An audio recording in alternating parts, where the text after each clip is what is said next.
সুপ্রিয় শিক্ষার্থী, আসসালামু আলাইকুম। আরিফস একাডেমির পক্ষ থেকে তোমাদেরকে জানাই শুভেচ্ছা। আশা করি তোমরা ভালো আছো এবং সুস্থ আছো। তো আজকে আমি তোমাদের গণিত বইয়ের পৃষ্ঠা নম্বর ৫১ এর যতগুলো অঙ্ক আছে সবগুলোই সমাধান করে দিব, ঠিক আছে? তাহলে চলো শুরু করা যাক। তো আজকে দেখো আমরা সমতুল ভগ্নাংশ নিয়ে কথা বলবো, ঠিক আছে? তো গত পর্বে আমরা অপ্রকৃত ভগ্নাংশ এবং মিশ্র ভগ্নাংশ নিয়ে আলোচনা করেছিলাম, ঠিক আছে? তো আজকে ৫১ পৃষ্ঠার বিষয় হচ্ছে কি সমতুল ভগ্নাংশ কিভাবে নির্ণয় করা যায়, ঠিক আছে?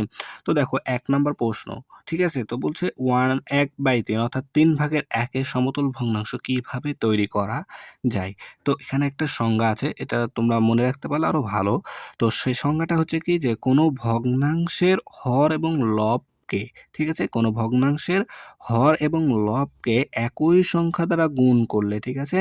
একই সংখ্যা দ্বারা গুণ করলে কি পাওয়া যায়? ওই ভগ্নাংশের সমতুল ভগ্নাংশ পাওয়া যায়।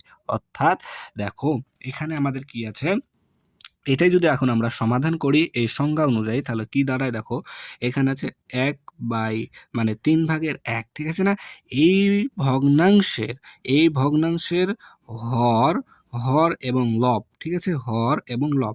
তাহলে দেখো এই ভগ্নাংশের হর আছে ৩, ৩ কে যদি আমি ২ দ্বারা গুণ করি, হ্যাঁ? তাহলে হর এবং লবকে একই সংখ্যা, তাহলে লবকেও আমাদেরকে কি ২ দ্বারাই গুণ করতে হবে। তাহলে আমরা যেটা পাবো দেখো ২ একে ২ এবং ৩ দুগুণ ৬, ঠিক আছে? ৩ দুগুণ ৬। তাহলে এই যে ৬ ভাগের ২ হচ্ছে কি ৩ ভাগের ১ এর সমতুল ভগ্নাংশ, ঠিক আছে? ৩ ভাগের ১ এর সমতুল ভগ্নাংশ হচ্ছে ৬ ভাগের ২।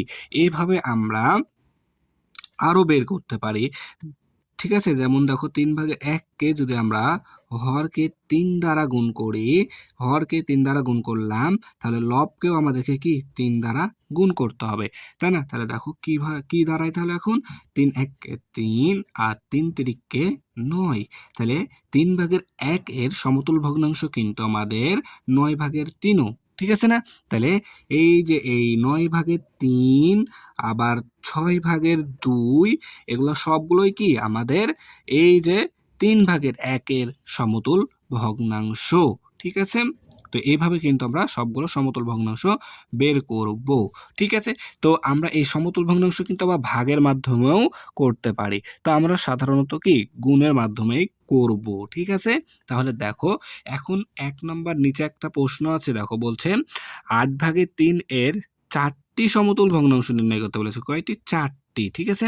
তাহলে সেম ভাবে আমরা করব, দেখো তাহলে দেখো ৮ ভাগের ৩কে আমরা প্রথমে তুলে নিলাম, ঠিক আছে? তাহলে বলেছে ৪টি সমতুল ভগ্নাংশ। কি ভগ্নাংশ? সমতুল। তার মানে হর এবং লবকে কি একই সংখ্যা দ্বারা গুণ করতে হবে, ঠিক আছে? তাহলে দেখো এখানে লব আছে ৩, ৩কে যদি আমরা ২ দ্বারা গুণ করি, তাহলে হরকেও আমাদেরকে কি ২ দ্বারা গুণ করতে হবে। তাহলে কত আসবে দেখো ৩ দুগুণ ৬, ৮ দুগুণ ১৬, ঠিক আছে? তাহলে একটি হলো এখানে। সেম ভাবে আবার ৮ ভাগের ৩ তুলে নেব। তাহলে এখানে যেহেতু ২ দ্বারা গুণ করেছি, এখন আমরা ৩ দ্বারা গুণ করব। তাহলে লবকে ৩ দ্বারা গুণ করলাম, তাহলে হরকেও আমাদেরকে কি ৩ দ্বারা গুণ করতে হবে, ঠিক আছে না? তাহলে গুণ করো, দেখো ৩ তিরিকে ৯, ঠিক আছে? আর ৩ আষ্টে ২৪। তাহলে ২টি সমতুল ভগ্নাংশ পেলাম।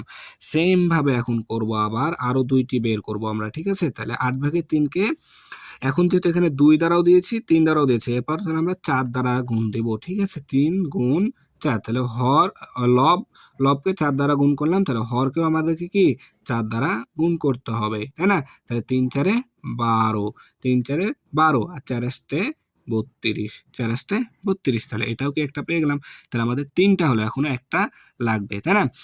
তাহলে সেম ভাবে তুলো ৮ ভাগের ৩, তাহলে এখন ৪ দ্বারা দিয়েছি, তাহলে এবার আমরা ৫ দ্বারা গুণ করব, ঠিক আছে? ৫ দ্বারা গুণ করলাম, লবকে ৫ দ্বারা গুণ করলাম, তাহলে হরকেও ৫ দ্বারা গুণ করে দিই। তাহলে দেখো ৩ ৫-চা ১৫, ৩ ৫-চা ১৫ আর ৫ আষ্টে ৪০, তাহলে ৪০ ভাগের ১৫। তাহলে দেখো ৪টা কিন্তু আমরা সমতুল ভগ্নাংশ পেয়ে গেলাম। একটা হচ্ছে কি ৪০ ভাগের ১৫, ৩২ ভাগের ১২, এখানে পেলাম ২৪ ভাগের ৯, ১৬ ভাগের ৬।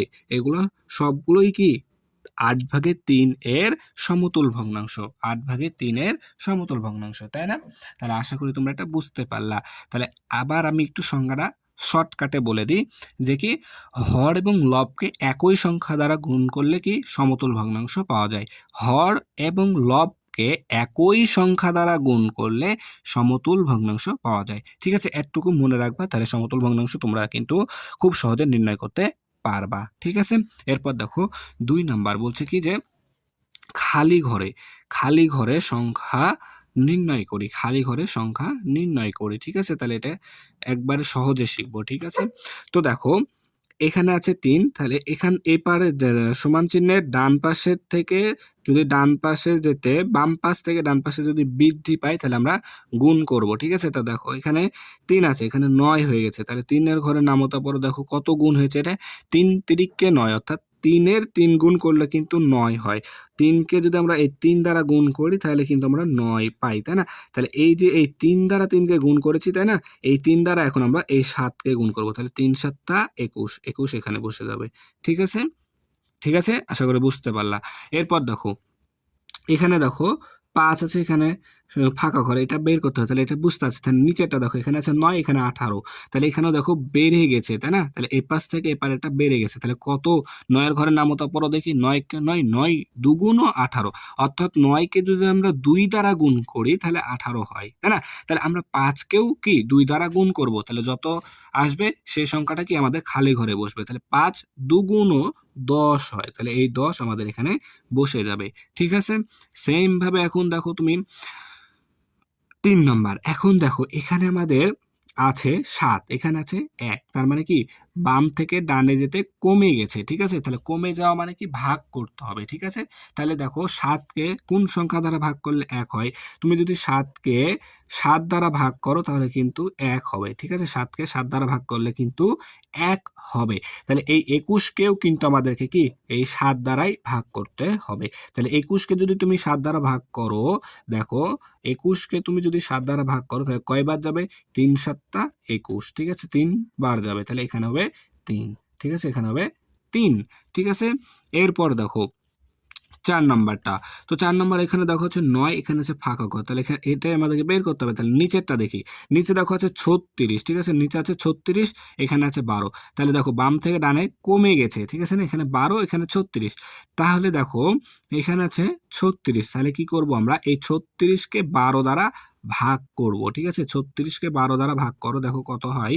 36কে যদি আমরা 12 দ্বারা ভাগ করি তাহলে দেখো কত হয়, কতবার যাবে, 3 বারং 36। ঠিক আছে, 3 বারং 36। ঠিক আছে, তাহলে এই 9কেও আমাদেরকে কি করতে হবে, 3 দ্বারা ভাগ করতে হবে। ঠিক আছে, তাহলে 9কে যদি আমরা 3 দ্বারা ভাগ করি, 9কে যদি আমরা 3 দ্বারা ভাগ করি তাহলে 3 তিরিকে 9 হয়, তাহলে এখানে আমাদের আসবে 3। ঠিক আছে, এখানে আমাদের আসবে 3। ঠিক আছে, তাহলে এটা কিন্তু একবারে সহজে করে ফেললাম। ঠিক আছে, এই খালি ঘর পূরণ করা। ঠিক আছে, তাহলে আশা করি তোমরা এটা বুঝতে পারলা। ঠিক আছে, তাহলে আজকে এ পর্যন্তই।